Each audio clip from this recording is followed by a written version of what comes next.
నమస్తే. ఈరోజు మనతో చాలా విశిష్టమైన వ్యక్తి ఉన్నారు. 2 తెలుగు రాష్ట్రాలకి సంబంధించిన మెగా ఫ్యామిలీ అందరికీ ఈరోజు పండగ కానుంది.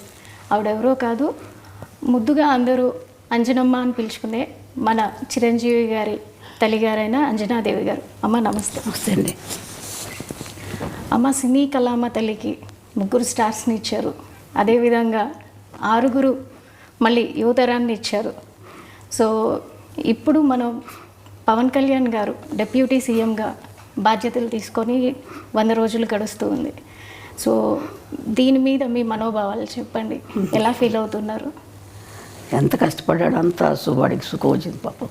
ఇప్పుడు అంత కష్టపడాలి కదా, ఇంకా ఎక్కువ కష్టపడాలి. ఇదివరకు అంతా కష్టపడ్డాడు, ఇప్పుడు ఇంకా ఎక్కువ బాధ్యత తీసుకొని బాధ్యత ఎక్కువ అయింది ఇప్పుడు వాడికి. మీ ఇంటి చిన్నోడు రాష్ట్ర ప్రజలందరికీ పెద్దన్న అయ్యాడు. దీన్ని ఎలా భావిస్తున్నారు? ఆయన బాధ్యతలు సంతోషంగా ఉంది. అంత కష్టపడేవాడికి భగవంతుడు మంచి ఇది ఇచ్చాడు, అదృష్టం. ప్రజలకు సేవ చేసే భాగ్యం ప్రసాదించాడు. 10 ఏళ్ళు అవుతుంది ఇప్పటికీ ఆయన స్థాపించి. 10 ఏళ్ళ నుంచి ఇంటికి దూరంగా చాలా పీక్లో ఉన్నటువంటి కెరీర్ని పక్కన పెట్టి రాత్రింబవళ్ళు ప్రజలతోనే ఉంటూ ఆయన ఎక్కడ ఉంటే అక్కడ, కొన్ని ప్రాంతాల్లో అయితే కనుక ఆయన నేల మీద పడుకున్న రోజులు కూడా ఉన్నాయి. మంచినీళ్ళు దొరకని ప్రాంతాలు అంటే పాడేరు లాంటి ప్రాంతాల్లో కూడా ఆయన తిరిగి ఎప్పుడు పట్టుపరుపుల మీద ఉండే పర్సన్. ఒక్కసారిగా ఆ విధంగా ఉంటాం. అలా చూసినప్పుడు మీకు ఎలా అనిపించింది? బాధగా ఉంటుంది. మరి చెట్లు తిరుగుతున్నానంటే పైకి అవన్నీ ఏం లేదు. ఇంట్లో అయినా సరే ఎక్కడైనా అట్ట పడుకుంటాడు. అలా షూటింగ్ వచ్చేసి అలా ఆ సోఫాల మీద అలా పడుకొని నిద్రపోతాడు. గదిలో పడుకోవాలని లేదు. కష్టపడతాడు. ఇంత కష్టపడ్డానమ్మా అని కూడా చెప్పడు. నాకు బాధగా ఉంటుంది వాడు చేస్తుంటే, అట్లా అంత కష్టపడుతున్నాడే బిడ్డ అని చెప్పేసి. చిన్నప్పటి నుంచి కూడా ఏం అడిగేవాడు కాదు అసలు. చిన్నప్పుడు అదొకలా కామ్గా ఉండేవాడు అంతే మనిషి. అన్నం భోజనానికి రమ్మంటే కూడా వచ్చేవాడు కాదు. అందరూ వచ్చేవారు, వాడు లేట్గా వచ్చేవాడు భోజనానికి. ఇది కావాలి అది కావాలి నేను అడిగేవాడు కాదు అసలు. మీకు చేతి వంట ఏది ఇష్టం ఆయనకి? వాడికి పలావ్ ఇష్టం. పలావ్ ఇష్టం తింటాడు. ఏదైనా తింటాడు కానీ పలావ్ అంటే కొంచెం బాగా ఇష్టం. మీతో ఉన్నప్పుడు ఆయన ఎక్కువగా పలావ్ తీసుకుంటారు అంటే veg non veg? Non veg. Non veg అడగడు. ఇది కావాలి అది కావాలని అడగడు నన్ను. ఏది నాకు మనసు ఒప్పగా చేసి పెడతాను. పెట్టాలి కదా వాడికి పాపం, ఏది అడగడని చెప్పేసి. సో చిన్నప్పటి నుంచి నాకు ఇది కావాలని ఏది అడిగారు? అస్సలు అడిగేవాడు కాదు. నేను ఏదో ఒక ఇంటర్వ్యూలో విన్నట్టు గుర్తు నాకు. చిన్నప్పుడు ఏదో టీవీఎస్ అడిగాను, కొనిపెట్టలేదు, అందుకే ఇప్పుడు కంటిన్యూస్గా నేను బైకులు కొంటున్నాను అని. నిజమేనా? నాకు జ్ఞాపకం లేదు అసలు. ఈ మధ్యకాలంలో చూసుకుంటే ఎక్కువగా నరసింహస్వామి క్షేత్ర దర్శనలు, వారాహి దీక్షలు, అంటే అందరూ బాగుండాలని. అలాగే మొన్న వెంకటేశ్వర స్వామి క్షేత్రంలో జరిగిన లడ్డు వ్యవహారంలో కూడా దానికి ప్రక్షాళనగా ఆయనే ముందుగా ఒక దీక్షని శ్రీకారం చుట్టారు. ఈరోజు 11 రోజులు దీక్ష చేస్తున్నారు. సో దీనిపై మీరు ఏమంటారు? సంతోషంగా చేయటం మంచిదే కదమ్మా. అంత అదృష్టం కదా ఆయన. వెంకటేశ్వర స్వామి దీక్ష తీసుకుంటున్నాడంటే వాడికి ఎప్పుడైనా ఇట్లా దీక్షలు తీసుకోవడం అలవాటు అయిపోయింది చిన్నప్పటి నుంచి కూడా. అయ్యప్ప స్వామి మాల వేసుకుంటాడు. నేను వెళ్దామంటే ఒకసారి నేను వెళ్ళాలి నాన్న అని చెప్పంటే నా కోసం అయ్యప్ప స్వామి మాల వేసుకున్నాడు. దర్శనం చేసుకొని వచ్చాము. వాడికి ఎప్పుడు చేసుకోవాలన్నా ఇష్టం పాప మా పైకి. సో చిన్నప్పటి నుంచి ఆయనకి దైవభక్తి. అలాగే దేవుడి దగ్గర ఊరికి దండాలు పెట్టేసి పూజలు ఏం చేసేవాడు కాదు. వాళ్ళ నాన్నగారు పూజ చేసినా కానీ ఏదో కాస్త ప్రసాదం తీసుకునేవాడు తప్ప వాడందరికీ వాడు ఎక్కువ పూజలు చేసేవాడు కాదు. ఇప్పుడు కొంచెం పెద్ద అయ్యాక తను పూజ చేసుకుంటున్నాడు. యోగ నరసింహస్వామి గుడి అని విన్నాము.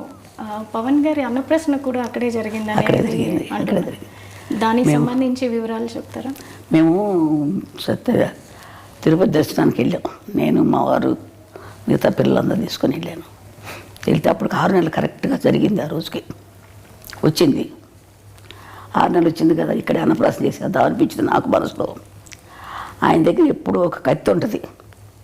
ఈయన పోలీస్ ఆయన కదా, కొంచెం పోలీస్ డిపార్ట్మెంట్. అందుకే ఆయన చిన్న చిన్న కత్తి ఉంటుంది. ఆ కత్తి పెట్టి ఏదో పుస్తకాలు ఉంటే పెట్టి దేవుడి ప్రసాదం ఇచ్చారు. వెంకటేశ్వర ప్రసాదం.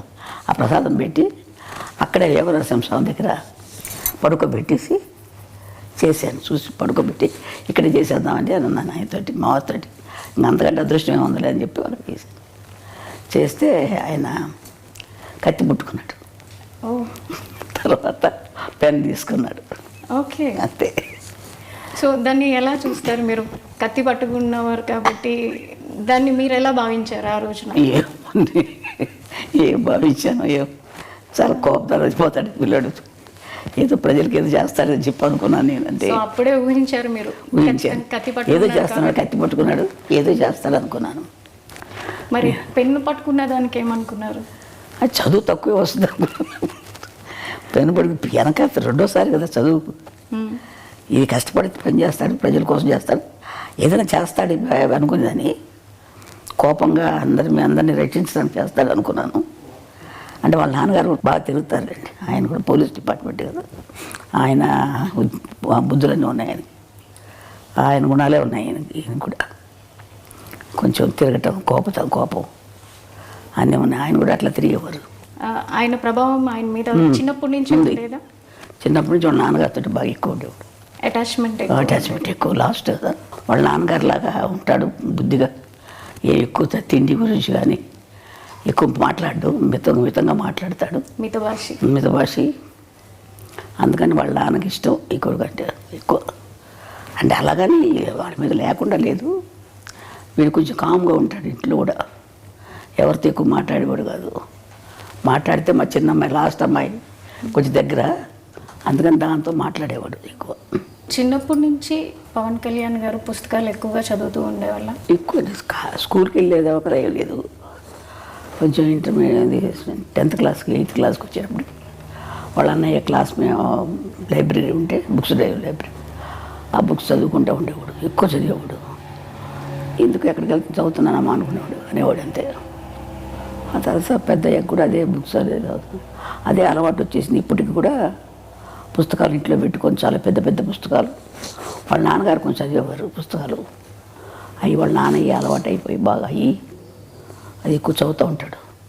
తర్వాత నాకు తెలియదు ఎన్ని పుస్తకాలు ఉన్నాయి. మొన్న చూస్తే నేను ఇంట్లో ఇన్ని పుస్తకాలు ఉన్నాయి, ఎక్కడ అవన్నీ చదివి అందుకని ఇంత ఇది వచ్చిందేమో వీడికి ఆలోచన అనుకున్నాను నేను. చిన్నప్పుడే అనుకున్నారా పెద్దయ్యాక ఏమవుతారు అనేది? నేను అంత ఆలోచించలేదమ్మా, ఊహించలేదు ఇలా అవుతారని అయితే అస్సలు అనుకోలేదమ్మా. నేను ఎవరి గురించి నేనేమో అనుకోను, వాళ్ళ అదృష్టాలను బట్టి జరుగుతుంటుందమ్మా. ఇంట్లో ఎక్కువ ఎవరితో అటాచ్మెంట్ ఉంటుంది? చిరంజీవి గారితో. ఆయన చిన్నప్పుడు వాళ్ళ అన్నయ్య బాగా దగ్గర తీసి, ఒక చిన్నపిల్లడు ఇప్పుడు ఎక్కువ ఈ చిన్నవాడు కదా, ఆయన ఎత్తుకొని ఫోటోలు తీసుకోవడం, వాళ్ళ అన్నయ్య తమ్ముడిని చాలా జాగ్రత్త బాగా చూసుకునేవాడు. తమ్ముడు అంటే పెద్ద ఆయన. అట్లాగే పెద్ద అయినా కానీ వాళ్ళ అన్నయ్య వదిన ఇప్పటికీ వాళ్ళ అన్నయ్య వదినతో. అంటే మేము నెల్లూరులో ఉండేవాళ్ళం, మా వారికి జాబ్ అక్కడ. ఇంకా అందుకని మాకు ట్రాన్స్ఫర్లు అయ్యాయి. అందుకని పిల్లలు చదువులు సరిగ్గా ఉండవని చెప్పేసి నేను తీసుకెళ్ళిపోతానమ్మా అన్నాడు మా పెద్ద అబ్బాయి. కళ్యాణ్ బాబుని తీసుకెళ్తాను, అక్కడ చదివిస్తానని. అందుకని పంపించాను మెడ్రాస్కి. కళ్యాణ్ గారికి మీరు అన్నప్రసన్న ఇప్పుడే పేరు పెట్టి ఉంటారు కదా, చిన్నప్పుడు పెట్టిన పేరు పవన్ కళ్యాణ్ అయినా?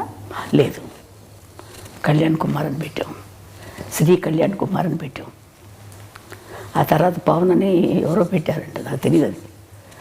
ఇప్పుడు అన్నప్రసన్న చేసినప్పుడు మీరు ఖచ్చితంగా ఏదో సాధిస్తాడు అని అనుకున్నారు కదా. 10 ఏళ్ళు అవుతుంది పార్టీని స్థాపించి. దానికన్నా ముందు ప్రజారాజ్యంలో అన్నగారితో ఉంటూనే అక్కడ యూత్ వింగ్ చూస్తూ అప్పుడు ప్రజల్లోనే మమేకమై ఉన్నారు. అప్పటికే ఆయన సినిమాల్లో ఒక చేస్తున్నారు, కొంచెం ఎదుగుతూ ఉన్నారు. అంటే మళ్ళీ పార్టీల వైపు మొగ్గుతున్నప్పుడు మీరు ఎలా భావించారు?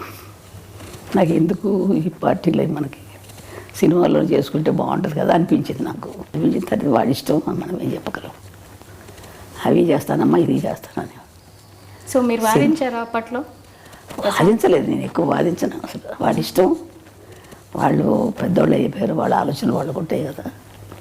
మనకు పెద్ద నాలెడ్జ్ ఏముంటుంది, వాళ్ళకున్నంత ఉండదు కదా మనకి మాకు అని చెప్పి నేనేం ఎక్కువ వాదించేదాన్ని కదా. అడిగేదాన్ని, నాన్న సినిమాలు చేసుకోకూడదా, ఎందుకు ఇది మనకి ఇదంటే, ఏం లేదమ్మా అది ఇది అన్నీ చేసుకుంటాను. సో కొన్ని ఇంటర్వ్యూల్లో చిరంజీవి గారు కూడా ఒకానొక టైంలో ఏమైపోతాడో, కళ్యాణ్ గారు ఎక్కువగా పుస్తకాలు చదవడం, ఎక్కడైనా ఏదైనా చిన్న అన్యాయం జరిగినా దాని వైపు ఆయన మొగ్గు చూపడం, ముందు తూకుతాడు దాన్ని. అది చూసిన తర్వాత నేను ఒకానొక టైంలో ఎక్కడ ఒక రెబల్ అయిపోతారో అని భయపడిన రోజులు కూడా ఉన్నాయి అన్నారు. సో మీరు కూడా అట్లా ఏమన్నా? నేను లేనప్పుడు దగ్గర లేను, మేము నెల్లూరులో ఉండేవాళ్ళం, మాకు తెలియదు, అది వాళ్ళ అన్నయ్యకి తెలుసు. సో ఇప్పుడు ఎట్లా చూస్తున్నారు అంటే ఈ 10 years ఫ్యామిలీని వదిలేసి ఆయన ఉండి కష్టపడి ఇప్పుడు డిప్యూటీ సీఎంగా ఉండి వచ్చిన వెంటనే ఆయన మార్క్ ఎక్కడైనా చూపిస్తారు. మొన్న వరదల్లో చూసుకుంటే కనుక వచ్చిన రోజే ఆయన వచ్చిన వెంటనే ఇమ్మీడియట్ యాక్షన్ చూపించారు. వచ్చాను, తను పని చేసుకున్నారు. అట్లాగే ఎన్నైతే మనకి పంచాయతీలు ఉన్నాయో ప్రతి పంచాయతీకి డబ్బు అందాలన్న ఉద్దేశంతో ఆయన పంచాయతీలకి డైరెక్ట్గా అమౌంట్ని డొనేట్ చేయడం జరిగింది. సో ఆయన మార్క్ ప్రతి చోట కనిపిస్తుంది పొలిటికల్గా. ఇంతకుముందు మీరు చాలామంది రాజకీయ వ్యక్తులను చూసుంటారు, ఇప్పుడు ఆయన చేస్తున్న విధానాన్ని చూస్తున్నారు, అది మీకు ఎట్లా అనిపిస్తుంది? మా అబ్బాయి మంచి పని చేస్తున్నాడు అనిపించింది నాకు. వాడు ప్రజలు సేవ చేస్తున్నాడు, చాలా సంతోషం. ప్రజలకు సేవ చేయాలి కదమ్మా, మనకున్నది మనం తింటాం కాదు కదా, నలుగురు పెడితేనే కదా మంచిది, సహాయం చేస్తేనే కదా. అంతే, ఎంతసేపు ఇంకా మనం ఉంది కదా అని మనమే తినేస్తూ ఉంటే వాళ్ళకి సహాయం లేకుండా ఎంతమంది అల్లాడుతున్నారు జనాలు పాపం. మన పాటికి మన జరిగినప్పుడు ఎంత బాధ కలిగిందో నాకు అసలైతే. అది కానీ తర్వాత ఇంకొక ఊరు కేరళలో ఇక్కడ ముందు కేరళలో మైనాడులో అక్కడ జరిగినా కానీ ఎంత బాధ కలిగింది, ఎంతో అల్లాడిపోయారు బిడ్డలు, చంటి బిడ్డలు, వాళ్ళు వీళ్ళు ఎంత బాధలు పడిపోయి ఉంటారు. అదే నేను ఊహించుకుంటే నాకు ఎంత బాధగా ఉంటుందో అనిపిస్తున్నాను. చూస్తుంటాను టీవీలో వార్తలు, చాలా బాధ కలుగుతాము. అలాంటి వాళ్ళకి సేవ చేయాలి, తప్పదు. ఏదో మనకు శక్తి కొంది మనం చేస్తే మంచిదే కదా, వాళ్ళకి సహాయం చేస్తే. సెలబ్రిటీగా మీరు అనుకున్నట్టుగా సినిమాలే చేసుకుంటూ ఉండుంటే ఆయన డొనేట్ చేసి వదిలేయటం జరిగేది. కానీ క్షేత్రస్థాయిలో ఆయనే ఉండి పొలిటీషియన్ అయ్యాక క్షేత్రస్థాయిలో ప్రతి ఒక్కరికి దగ్గరుండి ఆయనే ప్రతిదీ అందేలా చూసుకుంటున్నారు. సో ఈ విధానాన్ని మీరు ఎలా చూస్తారు? మంచి విధానం కదా మాది, వాటికి చేసేది మంచి విధానం. అందరికీ కూడా సర్దుకుంటాం, అందరికి సహాయం చేయటం అనేది అంత కలిసి అంత బుద్ధి పుట్టాలి కదా చేయటానికి, అంత ఆలోచన రావాలి కదా. మంచిదే కదా మా చేసే బుద్ధి ఉంది. వాళ్ళ నాన్నగారికి కూడా ఉంది కొంచెం బుద్ధి, సేవ చేసే బుద్ధి.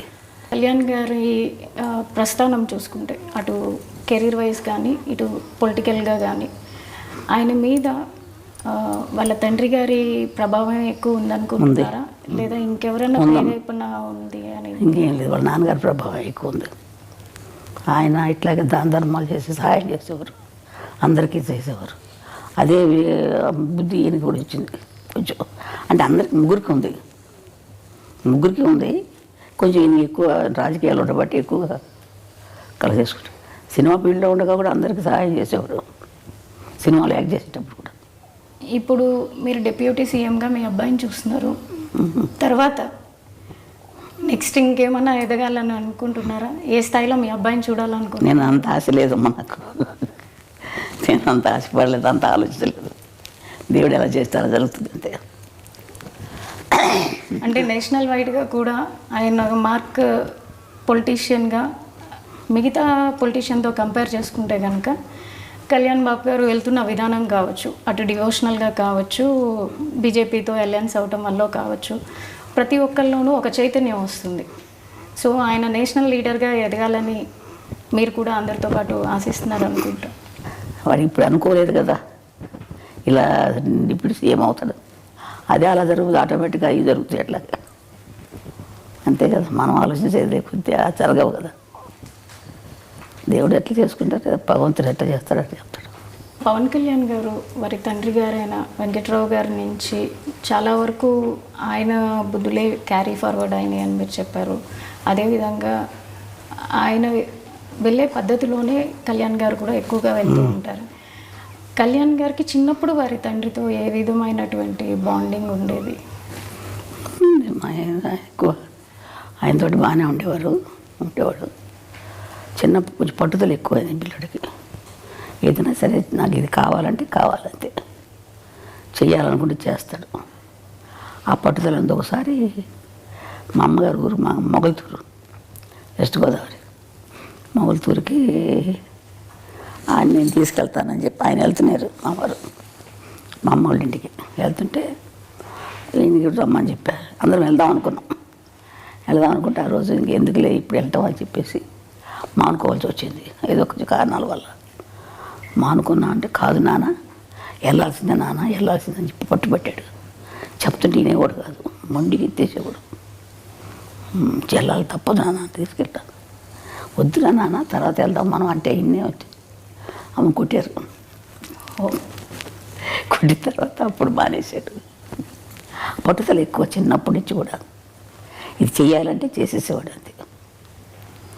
మరి మా ఫోన్లే ఎందుకులే నువ్వు ఊరుకోడు. ఇప్పుడు అదే పట్టుదల వచ్చింది అడిగి. ఏదైనా చేయాలని కూడా చేస్తాడు. అదే పట్టుదల ఇప్పుడు ఈ స్థాయికి ఆయన రావడానికి కారణమవుతుందని మేము కూడా అంతే నమ్ముతున్నాం. ఇప్పుడు చంద్రబాబు నాయుడు గారు జైల్లో ఉన్నప్పుడు కూడా ఆయన ఫ్లైట్లో రానినప్పుడు బై రోడ్ వచ్చారు. బై రోడ్ ఆపినప్పుడు కూడా ఆయన అక్కడే రోడ్డు మీద పడుకున్నప్పుడు చాలా బాధ కలిగిందమ్మా. ఎందుకు ఈ బాధలేదు మనకు అనిపించేసింది. రోడ్డు మీద పడుకున్నాడు కదా, అబ్బా చాలా బాధ కలిగింది నాకు. ఎందుకు ఈ బాధలు, ఆ రోడ్డు మీద అలా పడుకోవాలా అని అనిపించేది. రాదు కార్లలో ఇచ్చేవాడు కాదు, నడిచిలేవాడు. అవును. కానీ సక్సెస్ చూసాక ఎట్లా అనిపించింది? ఆనందం, సంతోషంగా నడుతుంది. అవన్నీ వాడి కష్టానికి తగ్గ ఫలితం జరిగింది. భగవంతుడు మంచి ఫలితం ఇచ్చాడు అని చెప్పి అనుకుంటాడు.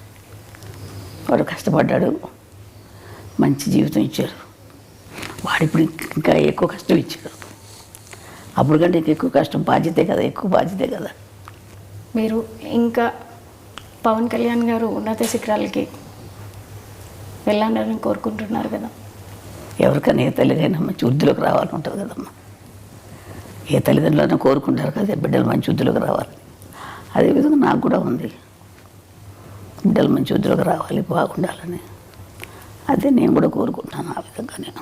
సరే అమ్మా, థ్యాంక్ యూ సో మచ్. మీ సమయాన్ని మాకు ఇచ్చి తల్లి పవన్ కళ్యాణ్ గారి గురించి తెలియని విషయాలన్నీ మాకు తెలియజేసినందుకు ధన్యవాదాలు. సరే తల్లి.